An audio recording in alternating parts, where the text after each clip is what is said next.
C'est à tous, on continue l'exploration des nouveaux codex avec celui de Khorne. Alors, je l'avais laissé un petit peu de côté parce qu'il y avait eu beaucoup de chaos à un moment donné, beaucoup même de fluff sur les World Eaters, et là, eh bien, je vais le traiter maintenant. Alors, les World Eaters, on les connaît bien sûr, ce sont les Space Marines qui ont trahi l'Empereur pour rejoindre les démons, et en particulier et surtout Khorne. Khorne, le dieu du sang, et c'est de là que tirent les World Eaters la maxime, à savoir du sang pour le dieu du sang et des crânes pour le trône de crâne. C'est leur seule préoccupation. Au moins, si vous voulez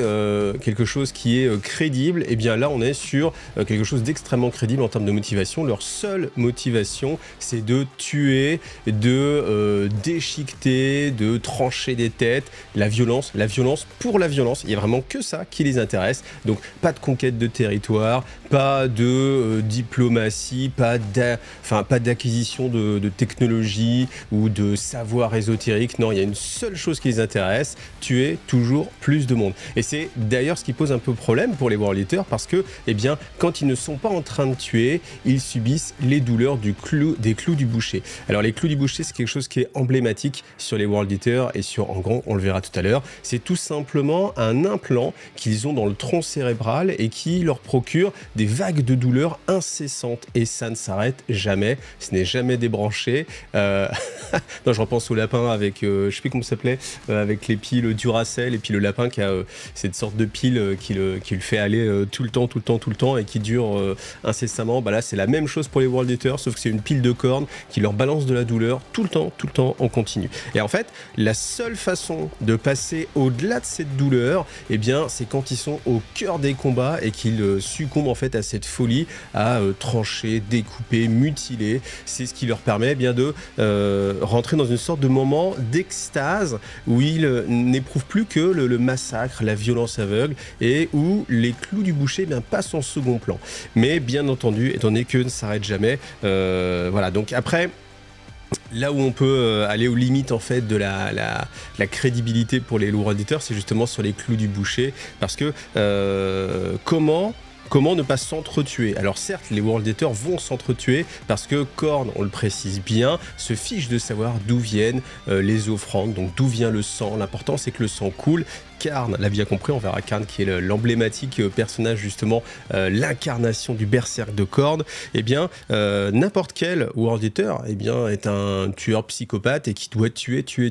Et si à un moment donné, ne serait-ce que le voyage, en fait, pour aller d'une planète à une autre, je pense que c'est assez difficile d'imaginer qu'ils puissent se restreindre les uns les autres. Après, on nous décrit un petit peu comment va se passer les premières heures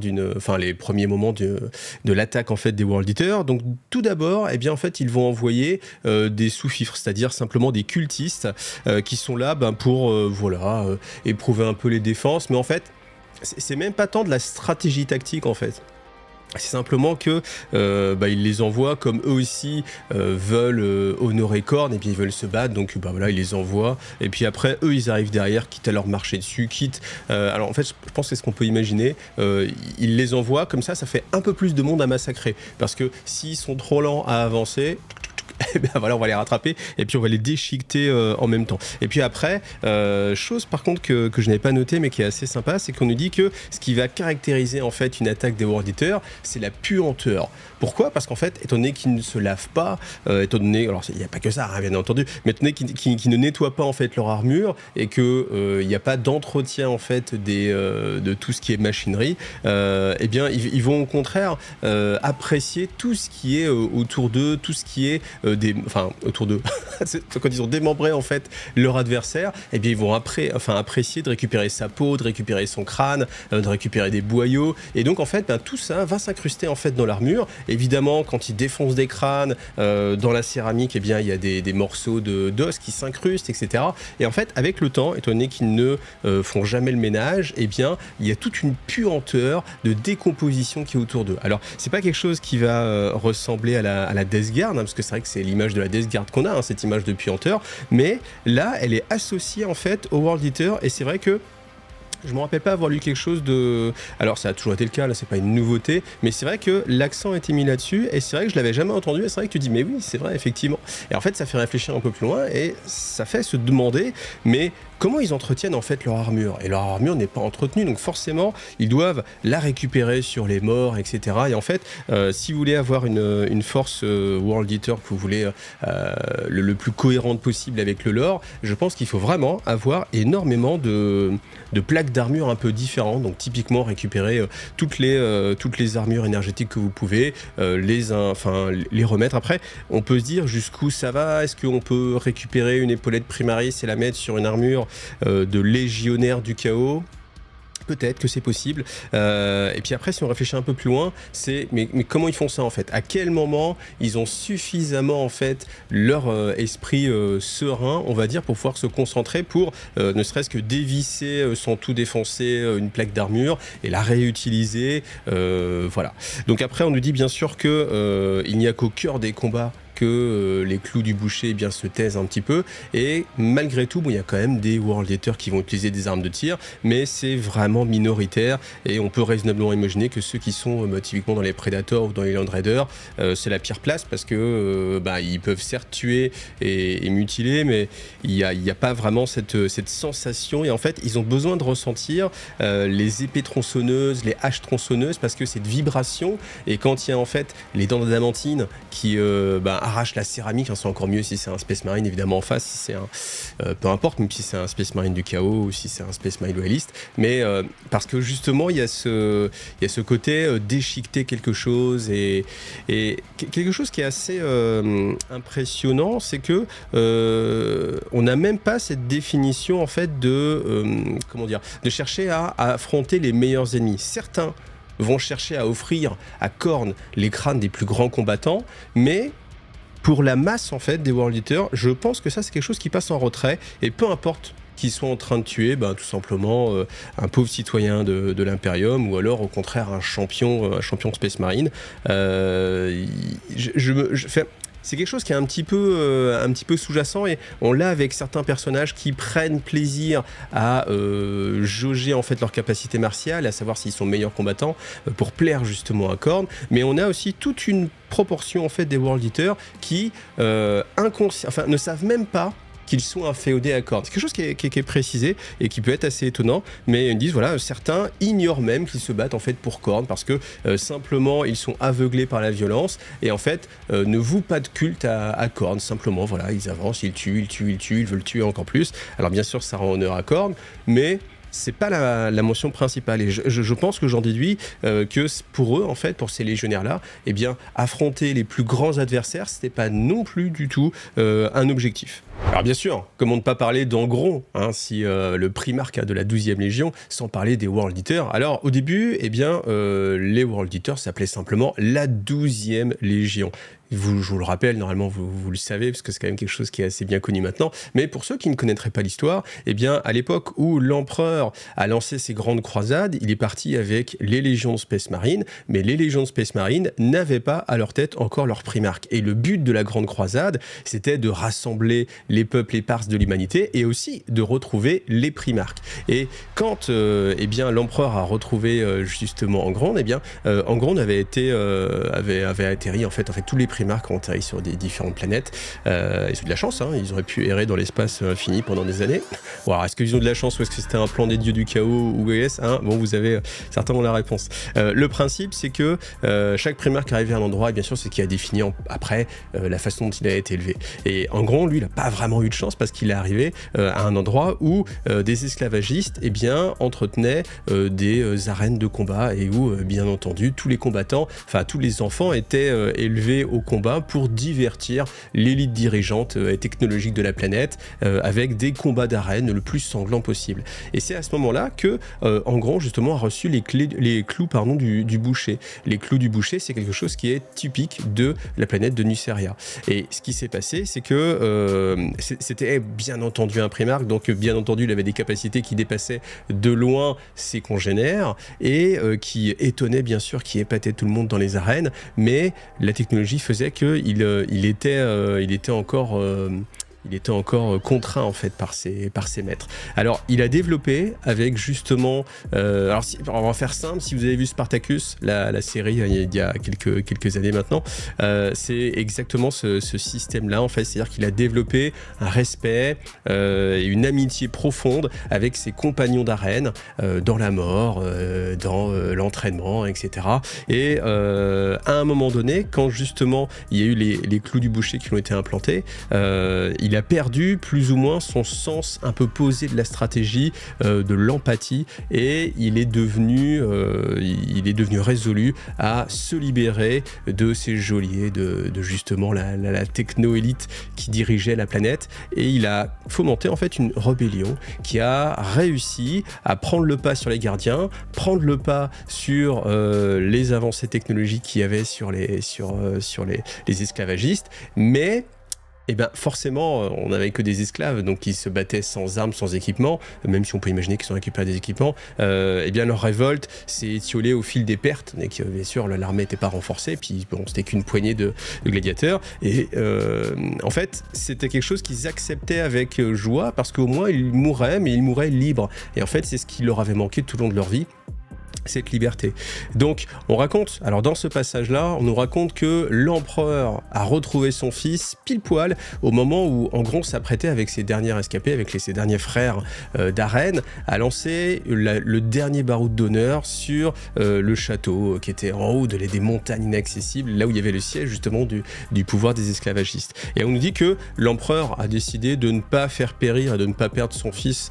pour telle futilité, que simplement il a été téléporté alors que l'assaut avait été donné, et que donc Angron a nourri une haine farouche envers l'empereur et une rancœur, car il ne lui a pas permis de terminer en fait ce qu'il avait entrepris, parce que c'est lui qui avait commencé à créer cette rébellion, n'a pas pu aller au bout, on lui a refusé aussi cette mort, alors c'est peut-être pas ça forcément qui recherchait, mais au moins en tout cas l'empereur n'a pas daigné sauver ses frères d'armes, et ça c'est quelque chose qui a énormément pesé sur Angron. Alors en parenthèse de ça, ce qu'on sait plus ou moins quand on a lu les récits de Russes, c'est que la réalité, c'est qu'il y avait une sorte d'accord qui était passé entre l'empereur et Angron, et où l'empereur avait dit « Très bien, je te laisse mener ta rébellion, on va voir ce dont tu es capable. Par contre, si je vois que tu échoues, eh bien là je te téléporterai et puis on n'en parlera plus. » Et c'est exactement ce qui s'est passé en fait, c'est que Angron a pu mener plus ou moins son attaque, mais que étant sur le point d'échouer, l'empereur l'a téléporté, et de fait il a dû prêter serment d'allégeance à l'empereur, donc il est libéré d'une oppression pour être sous la tutelle de l'empereur de l'humanité. On peut imaginer que pour lui, c'était une demi-libération, et qu'il avait senti juste à un moment en fait la liberté pour qu'elle lui soit ôtée d'une certaine façon juste après. Donc la 12e Légion était déjà extrêmement violente avant que Angron la rejoigne. C'est-à-dire que l'empereur même les avait surnommés les Warhounds, donc les chiens de guerre. Pourquoi ? Parce que quand on avait besoin de punir ceux qui ne voulaient pas se rendre et qui faisaient perdre du temps à l'Imperium, eh bien on envoyait tout simplement la 12e Légion, parce que la 12e Légion était reconnue pour être intransigeante, extrêmement violente, ne faire montre d'aucune pitié, et puis s'il fallait terrasser des enfants, découper des familles entières, voilà, c'était un bel exemple. Et voilà. Donc du coup l'empereur, alors on nous dit qu'il était impressionné par tant de sauvagerie. Alors bon, je sais pas si vous imaginez l'empereur de l'humanité avec sa vision, impressionné par la sauvagerie. Pas sûr que ce soit le bon qualificatif, mais en tout cas, voilà, il les a appelés les Warhounds, et puis après, bien sûr, Angron les a appelés les World Eaters quand il a rejoint sa légion. Et puis, ce qui s'est passé aussi, c'est que, il n'a pas souhaité que les clous du boucher disparaissent, en fait, pour se rappeler un peu toute cette souffrance qu'il a vécue, et il a même encouragé, avec le temps, les World Eaters à se faire aussi implanter les clous du boucher. Et donc, c'est quelque chose d'assez tragique, mais que j'aime bien, que je trouve assez fort en fait, parce que si on a juste l'image en fait des World Eaters, des gros bourrins qui bastonnent tout et qui veulent juste découper, ok, mais quand on rajoute en fait tout ce côté dramatique de pourquoi ils le font, ils avaient vraiment cherché en fait à prouver leur loyauté à leur père génétique, prouver leur courage, leur force, et en fait ils acceptent d'endurer ce qu'endure en fait leur primarque pour leur montrer qu'ils sont ces dignes fils, pardon, et je trouve qu'il y a quelque chose quand même d'assez beau et d'assez triste quand on voit justement ce qu'il en devient après, à savoir des bouchers complètement déshumanisés. Déjà un Space Marine, on peut dire que c'est déshumanisé, mais voilà, des bouchers sanguinaires qui n'ont même plus leur esprit en fait, et qui perdent aussi cette liberté, et voilà, donc c'est un passage du lore quand même qui les crédibilise plus et leur donne un peu plus de profondeur. Alors tout le monde le sait bien, hein, au moment de l'hérésie d'Horus, c'est-à-dire quand Horus justement a tourné le dos à son père, à l'empereur, et qu'il a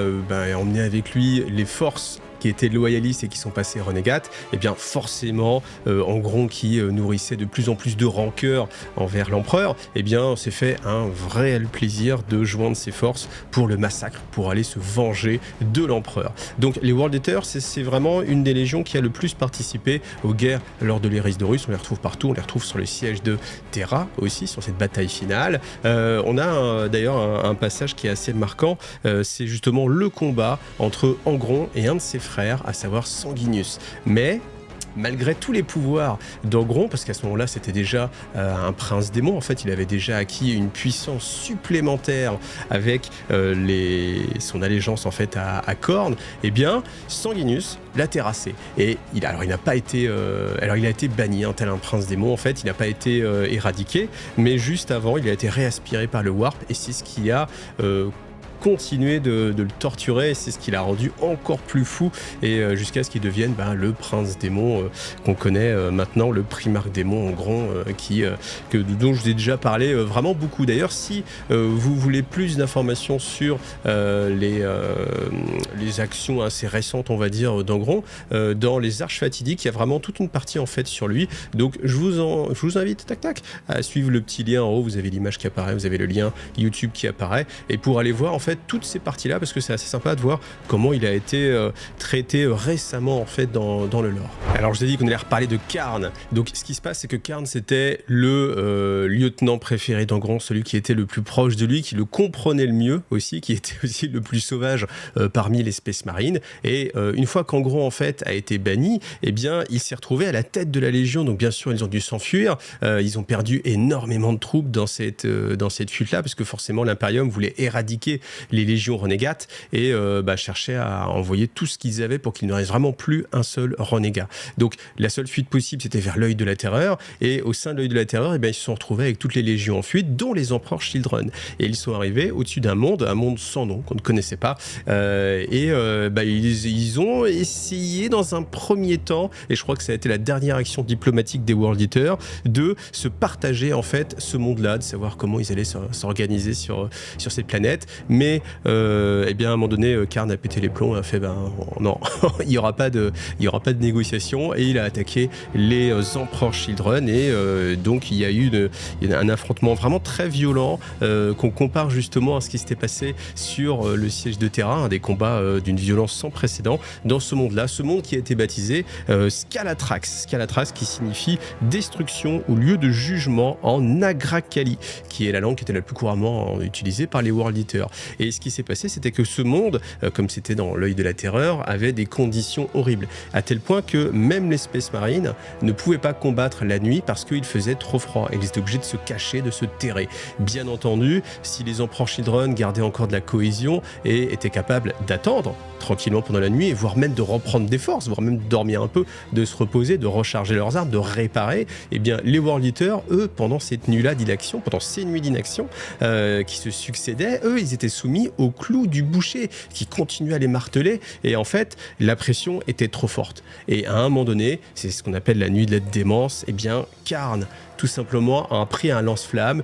et a délogé en fait tous ses frères de bataille à coups de lance-flamme en disant allez, il faut se battre, on doit y aller maintenant, vous êtes des pleutres si vous vous cachez, il y a que le combat qui compte. Et en fait il y a eu une scission. Alors, il y a eu beaucoup de scissions au sein de l'armée des World Eaters à ce moment-là, parce que il y a eu forcément des groupes qui se sont formés, des groupes qui disaient Karn a raison, on peut pas rester dans l'inaction, il faut qu'on tue les Empereurs Children, d'autres qui disaient mais ce combat n'a pas de sens, ce qu'il faut c'est qu'on se venge en fait de l'Imperium et peut-être qu'il faudrait même allier nos forces avec les Empereurs Children, et d'autres qui en fait ne voyaient pas l'intérêt de combattre sur Scalatrax pour une planète qui n'avait aucun intérêt pour eux en fait. Donc pourquoi juste combattre et donner leur vie, pourquoi aller dans le froid et mourir, voilà. Et on dit qu'en effet, aussi fort que soient les post-humains que sont les Space Marines, il y a eu beaucoup de morts rien que par le froid et par le climat en fait de la planète. Donc c'est dire que ça ne doit pas être des conditions très très agréables. En tout cas, ce qui s'est passé, c'est que ça a été la dernière action commune en fait des World Eaters, et les World Eaters se sont scindés en de multiples bandes, certaines qui ont suivi Karn, forcément, on peut imaginer que c'est la bande la plus nombreuse, mais de multiples bandes qui se sont enfuies, qui sont parties, et les Empereurs Children, voyant ça, ont bien sûr profité de ce moment-là, sans pitié bien sûr pour leurs anciens cousins, ils ont éradiqué tous ceux qui pouvaient, et donc la Légion des World Eaters a été détruite par l'action de Karn lors de cette nuit. Alors déjà c'était malmené, parce que les Résidorus avaient fait de lourdes pertes contre les loyalistes, de lourdes pertes ensuite contre les Empereurs Children, et après ce qui restait, ça se taillait ensemble. Donc on a une belle image de fanatiques de Khorne en tout cas, et voilà, donc la plupart se sont enfuis. Je sais pas même ce qui est devenu de Karn, sachant que j'ai pas lu ce passage-là qui est vraiment détaillé dans les Résidorus. Si vous avez envie de partager aussi vos connaissances, savoir comment ça s'est passé, comment Karn on peut pas plus dire ce mot-là, mais comment il s'est enfui de Scalatrax, comment ça s'est terminé, n'hésitez pas à le mettre en commentaire, je crois que ça fera plaisir à tous ceux qui lisent les commentaires, et moi en particulier. Ah oui, alors un petit passage qui est assez important aussi, c'est la haine de la sorcellerie. Donc vous savez que Khorne a une haine farouche envers tout ce qui est sorcellerie, parce qu'il juge ça pleutre, plutôt que de se battre directement avec son corps, on va faire intervenir des énergies magiques, c'est pitoyable pour Khorne. Et en fait, bien sûr, les World Eaters ont rejoint en fait cette façon de voir les choses, et ce qu'on nous dit, c'est que il y avait bien sûr des archivistes au sein de la 12e Légion, mais avec le fait que les clous du boucher ont été insérés justement sur les guerriers de la 12e Légion, tous ceux qui étaient des archivistes ne survivaient jamais en fait à cette douleur, c'était trop pour eux, et au fur et à mesure il y a eu cet écrémage où les archivistes disparaissaient, les archivistes ne pouvaient pas se voir implanter les clous du boucher, et puis vers la fin de l'hérésie, tout simplement la Légion en fait avait renoncé à implanter les clous du boucher sur les archivistes, et puis les archivistes ont fini tout simplement par disparaître, et étant donné que les World Eaters maintenant nourrissaient le même type de méfiance envers les pouvoirs psychiques, ils n'ont pas cherché à refaire en fait des archivistes et à récupérer cette capacité-là. Alors, je sais que si vous regardez cette chaîne, c'est que vous aimez la logique, et la logique qu'on se pose, c'est comment font-ils pour recruter de nouveaux World Eaters ? Oui, parce qu'avec un tel taux d'attrition, étant donné que la seule chose qui les intéresse, c'est justement l'attrition, mourir au combat, ou en tout cas prendre le plus de crânes possible, même si c'est les crânes des berserkers qui sont avec eux, le fait est que il n'y a pas que ça qui, en plus, fait diminuer le compte des World Eaters. Ce qui se passe aussi, c'est que certains, dès qu'il y a un peu d'inaction, au lieu de trucider leurs camarades, par la promesse, alors on ne sait pas comment ça se passe, ils sont sans doute à la taverne du chaos en train de parler avec un gars de la Black Legion, et ils se disent en fait je m'embête un petit peu avec mes World Eaters, t'aurais pas du boulot, si justement le patron Abaddon il a décidé qu'on allait attaquer un monde impérial, donc si t'as envie de nous rejoindre, ça avec grand plaisir, allez vas-y banco, on y va, je fais mon paluchon, et puis j'y vais. Et en fait non, parce qu'en fait, si on cherche un petit peu la petite bête, on se dit, mais comment en fait les World Eaters qui sont sur un monde même isolé, ils peuvent en fait quitter leurs frères et dire, tiens, je vais aller rejoindre, je sais pas, il prend le premier vaisseau en partance pour un monde en proie à une attaque des Black Legion, je sais pas. Mais en tout cas, allez, on met ça de côté, c'est un petit détail. Mais en tout cas, ce qui se passe, c'est qu'il y a beaucoup de World Eaters qui rejoignent en fait la Black Legion. La Black Legion, évidemment, avec cette promesse de pouvoir et de carnage, parce que la Black Legion, c'est celle qui mène la guerre sans fin, forcément. Tous, mais la Black Legion l'incarne avec justement Abaddon. Et voilà, donc forcément, il y en a beaucoup qui rejoignent ces cultes-là. On nous dit aussi qu'il y en a qui doivent rejoindre des bandes un peu plus ésotériques. Alors, on peut imaginer des bandes de pillards, peut-être, des corsaires, ou ce qu'on peut imaginer aussi, peut-être, alors c'est moi qui interprète un peu, mais peut-être des cultes de la machine avec des côtés très orientés vers Khorne, et qu'on peut imaginer qu'ils ont envie de se faire greffer justement des appendices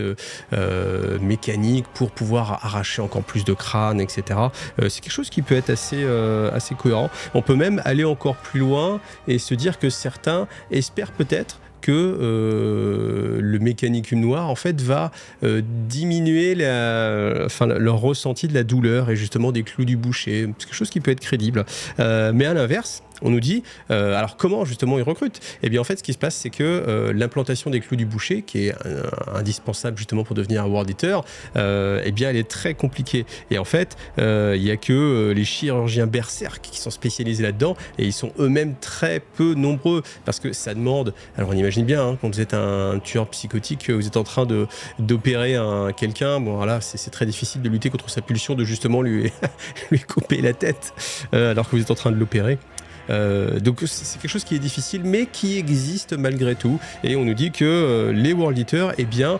conscients de ça quand même, il y a des éclairs de génie à certains moments, de lucidité plutôt, ils se disent bon ok, il faut quand même faire quelque chose, donc en fait ils vont lutter pour s'accaparer les ressources des autres légions, donc les esclaves, les combattants, les ressources, les munitions, les armures, les vaisseaux, et puis ils vont essayer aussi de capturer dans les tribus on va dire guerrières, les combattants qui ont l'air le plus violents, afin justement de les entraîner, de les faire devenir des World Eaters. On nous dit aussi que comme il y a besoin en fait de génogermes, c'est-à-dire vraiment la souche génétique, eh bien ils vont piquer tout simplement celles qui appartiennent à leurs ennemis, donc aussi bien loyalistes que légionnaires du chaos. Donc en fait tous les World Eaters maintenant, ceux qui sont nouvellement formés en tout cas, la plupart ne sont plus de souche pure, c'est-à-dire que pour être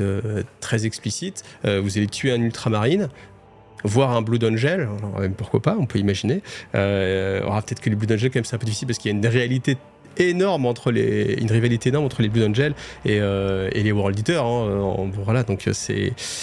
un peu dur, mais on peut l'imaginer, au contraire, on peut même se dire que c'est une perversion ultime et une vengeance ultime de faire passer les glandes progénoïdes Blood Angel en World Eater, et en fait ils vont utiliser le patrimoine des autres légions, donc on peut avoir un patrimoine génétique d'ultramarine sur un World Eater. Voilà. On nous dit aussi que vous avez des forces de Space Marine loyalistes qui passent encore maintenant, même à l'ère Indomitus, du côté du chaos en fait. Donc on a peut-être même des chapitres complets qui se vouent à la forme la plus pure de la violence qu'incarne Khorne. Et donc on a des Space Marines qui tout simplement renient encore l'empereur pour aller rejoindre Khorne. Alors là on n'en parle pas, mais en fait je vous en ai déjà parlé dans une vidéo justement aussi, c'était sur la fin des Arches Fatidiques aussi, je crois. Pardon si je mélange, c'est ça que ça fait beaucoup de bouquins. En fait, il y a un moment donné où même les Primaris, même les sorts de bataille, tout ce que vous pouvez imaginer, alors on n'a pas été jusqu'au Custodes, ni les Chevaliers Gris, mais en tout cas, Primaris ou pas Primaris, bon, vous savez que ça maintenant la distinction est de plus en plus faible, mais il y a un moment quand même où on disait que les Primaris ils résistaient un peu mieux au chaos, c'était un petit peu au début, mais en tout cas les Primaris, les sorts de bataille aussi, succombent à la soif rouge en fait, et pas la soif rouge, je sais plus comment ça s'appelle, mais en fait à cette volonté de massacre, et rejoignent les rangs de Khorne. Et donc on a encore une fois des chapitres, et on peut imaginer totalement que dans votre conversion de figurines, si vous avez envie de jouer des World Eaters et que vous avez envie d'être encore une fois crédible vis-à-vis du lore, vous pouvez totalement prendre des Primaris, leur mettre des pics, alors vous salissez un petit peu, il faut mettre du beau withering, des bonnes taches de sang. Le mieux c'est même de votre vrai sang, je connaissais un gars qui faisait ça, vous coupez vraiment, voilà, puis vous mettez votre sang sur les figurines pour qu'on salisse justement comme ça avec le doigt là. Le mec un peu, mais si, faut le faire, c'est vivre sa passion pour la figurine, et voilà, et du coup vous pouvez totalement avoir des World Eaters avec des véhicules volés, ce genre de choses, c'est complètement fluff, complètement logique. Donc n'hésitez pas, faites-vous plaisir en conversion. Un passage emblématique aussi avec les World Eaters, c'est la première guerre d'Armageddon. En effet, Angron en fait, il avait l'habitude de ne pas se battre avec ses légionnaires, de ne pas se battre avec les World Eaters, mais de se battre tout seul, de chercher les combats tout seul. Et bien là, en fait, recentré dans son état d'esprit, il a réussi à restructurer un semblant de commandement sur sa légion. Alors bien sûr, les légionnaires, eux, le suivaient, hein, les World Eaters, mais lui, en fait, n'a jamais eu cette envie d'être le commandant. Et là, en fait, il avait envie d'attaquer justement Armageddon. Il est apparu sur ce qui se nomme la cicatrice de l'Ange Rouge, parce que c'est la faille qui ne s'est jamais refermée depuis. Et sur la dernière campagne d'Armageddon, justement, c'est aussi des vidéos lore que je vous ai fait. Allez, je vous remets le lien en haut, hein, si vous avez envie de lore et que vous n'avez pas vu ces vidéos-là. Là, elles sont très récentes. C'est vraiment sur la dernière campagne, le lore le plus récent qu'on a à ce jour, d'ailleurs, hein, officiellement Games Workshop. Je parle pas de la Black Library, mais sur tout ce qui est publication, codex et bouquin de croisade, c'est la dernière en date. Et vous avez justement le retour le retour des World Eaters. Mais en tout cas, la première fois, donc justement, eh bien, on nous explique que Angron maniait à l'époque la lame noire, donc son épée démon, avant qu'il ait justement la hache et l'autre larme, donc Samni Ara, je sais plus les noms, Brisechine et Samni Arius. Voilà, donc ces deux armes démons. Là, à l'époque, il ne les avait pas, parce que justement, il avait la lame noire, et qu'en fait, on a 109 Terminator chevaliers gris qui donnèrent leur vie pour réussir à briser la lame noire et à bannir justement Angron dans le warp. Et que de par ce sacrifice, parce que bien sûr le grand maître s'est sacrifié, hein, spoil alert, c'est exactement ce qui s'est repassé dans la dernière bataille d'Armageddon, mais exactement la même chose. Voilà, donc il y avait les Space Wolf aussi, voilà, Logan Grimmar aussi, voilà, mais c'est pas lui qui a donné sa vie non plus. Voilà, je spoil un peu, mais je dis, hein, spoil alerte. Mais en tout cas, voilà, c'est exactement la même chose, et c'est simplement, c'est important de savoir quelle a été la première guerre d'Armageddon. Après, les deux autres, c'était avec les orques, c'était avec Yarick, évidemment, Ghazghkull, hein, on les connaît très très très très très bien. Non, je fais pas de parallèle sur Ghazghkull, et non, je sais, vous le ferez vous-même en commentaire de la vidéo, en mode j'aimerais bien que Ghazghkull revienne, j'aimerais bien que peut-être Yarick revienne dans un corps, ah non, je n'ai pas pu m'empêcher, mais dans un corps bionique ou quoi que ce soit, ou je ne sais pas, ou un clone de Yarick, enfin on peut imaginer tellement de choses que ce serait assez sympa. Mais bon, après, pour une fois qu'un personnage meurt, c'est pas moi qui vais vous dire que ce serait dommage, hein. Vous voyez ce que je veux dire. Alors laissez-moi vous parler aussi un peu du côté démoniaque. Alors on l'a vu, certains des seigneurs deviennent des princes démons parce que le regard de Khorne se pose sur eux, ils ont fait suffisamment de massacres, ils ont apporté suffisamment de crânes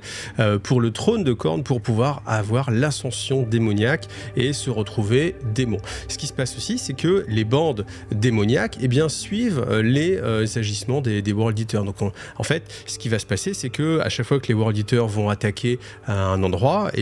s'il y a suffisamment de massacres et si justement l'adversaire est suffisamment valeureux pour tuer aussi beaucoup de World Eaters, ça va attirer l'attention de Khorne. Et Khorne va avoir la gentillesse alors pas de prêter main forte, hein, non, mais lui aussi a envie de massacre, et forcément il va ouvrir la voie pour que les démons de Khorne apparaissent. Donc les démons de Khorne, c'est bien sûr les sanguinaires, ça c'est l'image, enfin c'est le démon le plus commun. En fait, quand les World Eaters voient ça, ils savent une chose, c'est que Khorne est en train de les regarder. Donc ça va décupler en fait leur envie de massacre, et ça va les encourager à se relever s'ils étaient un peu en mode défaite. Voilà, parce qu'en fait, il y a vraiment cette notion que si il n'y a pas vraiment d'enjeu et que le massacre est trop facile, ça va pas plaire à Khorne. Il faut quand même qu'il y ait un enjeu, et il veut absolument que des World Eaters meurent aussi pour daigner envoyer ces sbires, à savoir les démons du chaos, inféodés à Khorne. Alors la vidéo fait déjà une demi-heure, on va s'arrêter là pour cette semaine. Si vous voulez la suite, vous l'avez d'ores et déjà sur Tipeee. Je vous rappelle que si vous me suivez sur Tipeee, vous avez les vidéos en avance, complètes et sans publicité. Ça, c'est pas mal. Et puis après, sinon, on se retrouve la semaine prochaine, tous les jeudis à 18h sur la chaîne Wargame Lore IGTV. Allez, à bientôt. Salut à tous.